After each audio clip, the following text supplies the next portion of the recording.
साथ की जाती है। माननीय मुख्यमंत्री जी,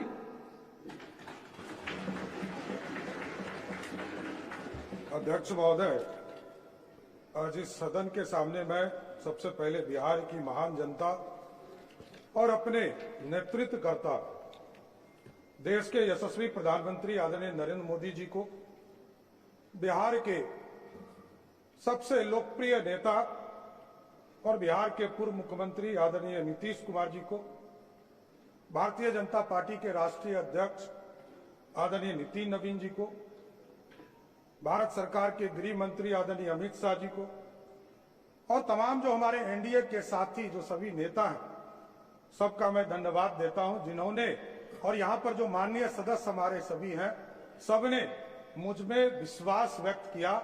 इसके लिए मैं सबको धन्यवाद देता हूं। महोदय, आप जानते हैं कि पिछले 20 वर्षों से अधिक समय से बिहार में एनडीए की सरकार चल रही है और एनडीए की सरकार ने लगातार किसानों की चिंता की, मजदूरों की चिंता की, गरीबों की चिंता की और सबसे अधिक बिहार में सुशासन स्थापित करने का काम नीतीश कुमार जी के नेतृत्व में होता रहा। जिस तरह सरकारी नौकरियों की बहार आई बिहार में महिलाओं के जीवन के उत्थान करने का काम किया गया। हमारी जो छोटी छोटी बहनें हैं, साइकिल योजना चलाकर उसको स्कूल तक पहुंचाने का काम किया गया। लगातार ऐतिहासिक शराबबंदी कदम भी आदरणीय तत्कालीन मुख्यमंत्री नीतीश कुमार जी ने लिया था। मैं जरूर ये आश्वस्त करना चाहता हूं सदन को भी और पूरे बिहार को, देश के प्रधानमंत्री आदरणीय नरेंद्र मोदी जी चाहते हैं देश विकसित हो और बिहार के नेता, हम लोगों के नेता नीतीश कुमार जी चाहते हैं बिहार समृद्ध हो।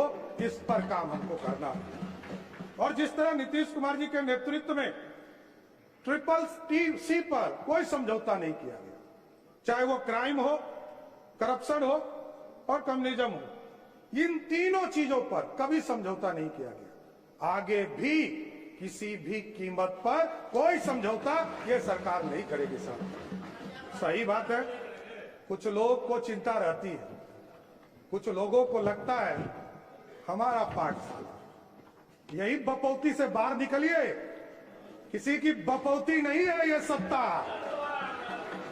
ये जो मुख्यमंत्री का पद है ये 14 करोड़ बिहारियों का आशीर्वाद है, इसलिए आज मैं बैठा हूं।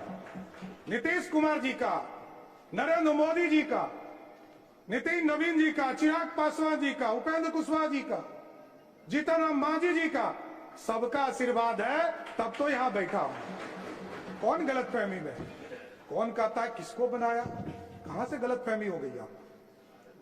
अरे मेरी तो राजनीति उत्पत्ति हुई है, मैं बता रहा हूं इस सदन के अंदर। नीतीश कुमार जी को मुख्यमंत्री बनाना था।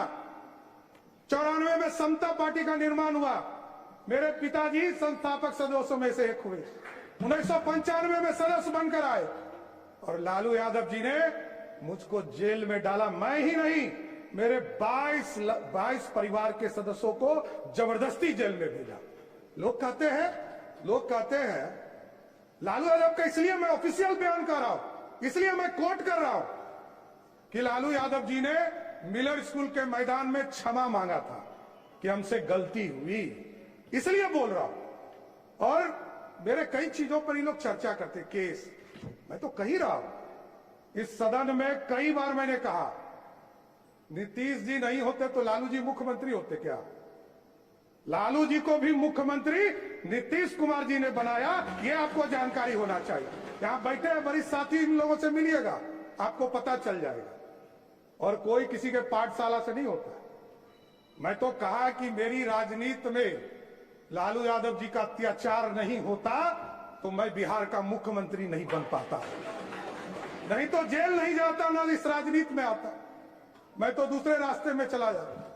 इसलिए कोई गलतफहमी में मत रहिए, हमको पता है आप जो समझा रहे हैं ना, कोई किसी का पाठशाला नहीं है, ये लोकतंत्र है, यही भारतीय जनता पार्टी है साथियों, जिस पार्टी ने हमको लीडर ऑफ ऑपोजिशन भी बनाया, भारतीय जनता पार्टी का अध्यक्ष भी बनाया और 2-2 बार डिप्टी सीएम बनाया और आज बिहार का मुख्यमंत्री बनाया।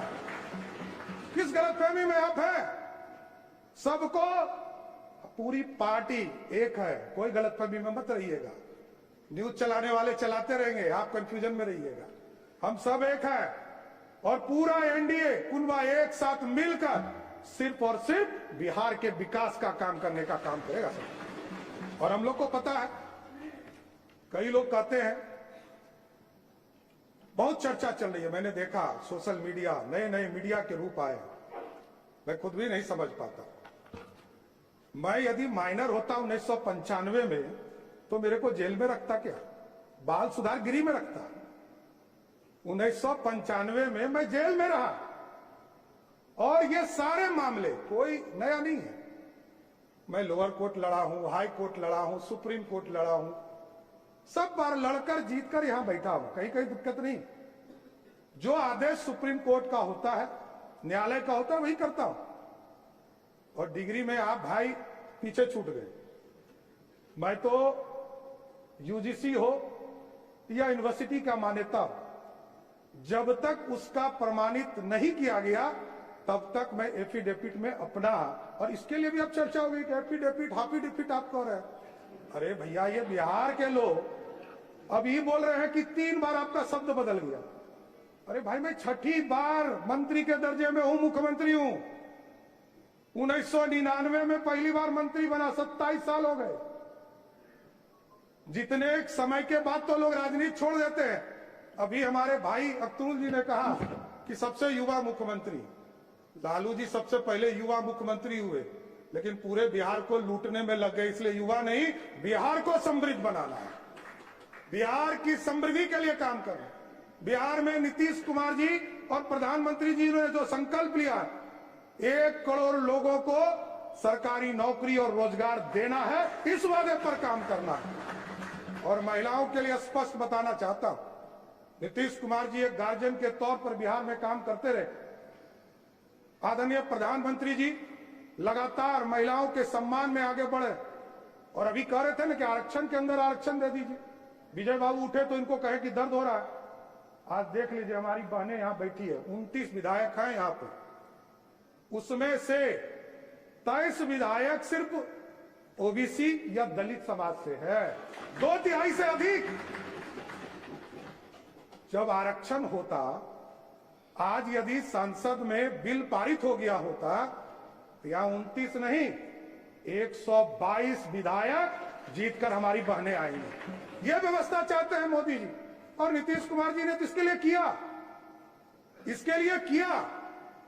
2006 में जब कानून बना रहे थे पंचायती राज के अंतर्गत, तो 50% महिलाओं को आरक्षण दिया, और 50% महिलाओं को आरक्षण दिया तो आपको जानकर खुशी होगी कि आज के तारीख में नगर निकाय में और पंचायती राज में 59% महिलाएं चुनाव जीतकर आ रही है, मतलब 50 से 59 हो गया।